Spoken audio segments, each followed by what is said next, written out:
Hi, I'm Judith DeLozier, and I want to welcome you to this Wednesday morning conversation. I was thinking back of all the years I've done NLP, more than 45 years. And through the years, there's certain questions that come up from time to time. For example, there's always been questions about the history of NLP. There's always been questions, of course, about the behavior of some of the people in NLP. But one of the most recent questions that I've heard in the last few years is, what is this distinction about generations, first, second, and third generation NLP? What does that mean, and how do you know the difference? What are those generations? Well, the first generation, when I think about it, I go, what is NLP about at all?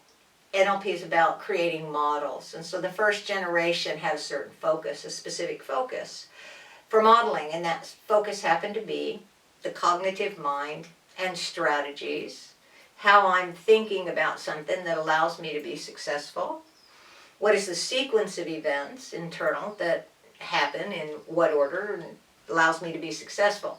So the focus of attention at that time happened to be around representational systems, what's happening in there, what do I see, hear, and feel, how they go together, create a strategy. Also, I think things around the idea of congruence was very important at that time, which presupposed, because we were very much modeling people from the world of psychology, so there was sort of a presupposition that you were solving problems. There was sort of an underlying assumption that it was a problem-solving frame to help people move through difficult times or to evolve themselves through difficult times. So at that time, when people talked about being congruent, there was an underlying assumption that there was conflict in the system that needed to be solved in order for the person to move on. So the first generation was really focused on strategies, and the frame for state at that time was really around the idea of congruence and bringing diverse parts of mind together in a way of holism, to create holism, to be whole. In the mid-1980s, the focus of attention shifted, because this is really underlyingly about modeling human phenomenon. And so awareness or attention shifted to, okay, we have some idea a little bit about what's happening inside a person cognitively, in terms of the cognitive mind.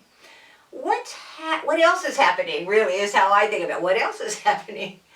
What's happening between two people when you have a successful communication? What's happening between the self and the self when you're having a successful communication inside and outside? So the attention shifted more to relationship.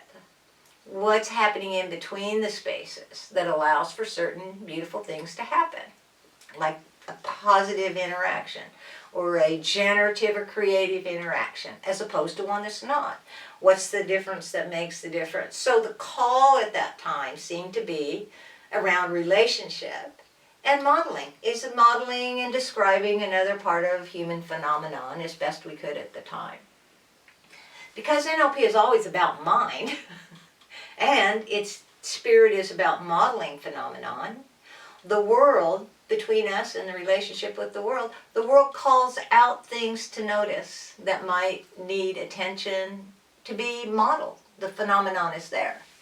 So in this third generation or description, the attention has moved now from relationship, which created things like perceptual positions more solidly, more actively, to levels of learning and change that kind of came out of that space as models.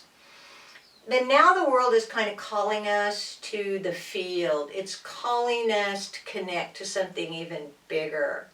The world is calling us to come home to ourselves, physically and metaphorically, right? To come home to ourselves. So when the attention has shifted this time, it's shifted to the larger system. It's shifted, still holding dear all the things that came before, all the learnings around strategies and representational systems and what it means to solve a conflict and be congruent. all the realities around creating a better line of communication internally and externally in the world with respect to relationship in a small space, in a smaller container, myself, my spouse, myself, my employee, to myself and a much larger part of the system.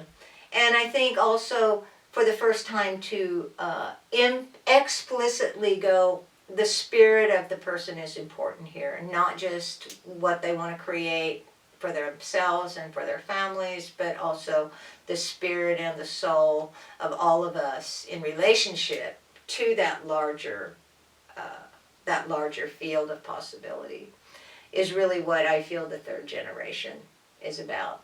And I don't know what people talk about the fourth generation, and there's a calling there, and it's about my personal connection to something higher, and what reminds me that I am a small part of the whole, and to live in that space of knowledge that I am a small part of something bigger. So that's kind of one way to think about these three descriptions. I know sometimes I hear people go, well, I don't have to worry about the old one anymore, that first one. We don't need that because we have this and we can get there faster and this is better. And I go, no, any good architect, any good construction person, anybody who builds knows that, any artist knows you start with the basics and you start with the technique. And the technique is only there so you get a chance to practice your skill as a painter, to express and develop capabilities as a painter or an artist or an architect or a builder, somebody who builds. So they include each other. They just create a richer and deeper and broader understanding of this thing called NLP or neurolinguistic programming and modeling and the different spaces that we can bring our awareness to in the world to model phenomenon, human phenomenon. So thanks for joining me. This was fun. Thank you, guys. Ciao.